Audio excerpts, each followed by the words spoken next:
லட்சுமியின் இடத்துலதான் கற்றுக்கொண்டார். மகாலட்சுமி தேவி ஒரு பாடசாலை நடத்துறாளாம். நீங்க கேள்விப்பட்டிருக்கீங்களா? அந்த பாடசாலையில அவதான் வாத்தியார்.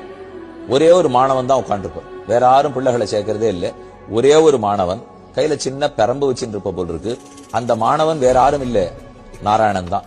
அவர் ஒருத்தர் தான் உட்கார்ந்து இருக்கார். நாச்சியார் சொல்லி கொடுப்பாராம். எப்ப பார்த்தாலும் ஹிரண்யகசிபுவை பார்த்து கோவப்படுறது, ராவணனை பார்த்து கோவப்படுறது, கம்சனை கொல்றேன்னு போறது, இதெல்லாம் ஒரு பக்கம் இருக்கட்டும், ஒதுக்கி வையும்.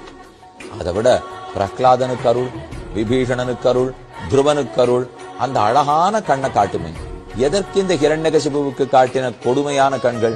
அந்த கோபக்கண்ணே வேண்டாம், உன் கோபத்தை விட்டுடு, கருணை கருணை கருணை. இதத்தான் நாச்சியார் எப்பவும் சொல்லி கொடுத்துட்டே இருக்கலாம். அவள்கிட்ட தான் இது எல்லாத்தையும் பாடமா கத்துக்கிறார் அவர். இல்லைன்னா அவருக்கு ஹிரண்யகசிபு வந்திருக்கான் நம்மளையும் தப்பா நினைச்சுட்டார்னா, தாயார் சொல்ல சொல்லத்தான் நம்ம இடத்தில் அருட்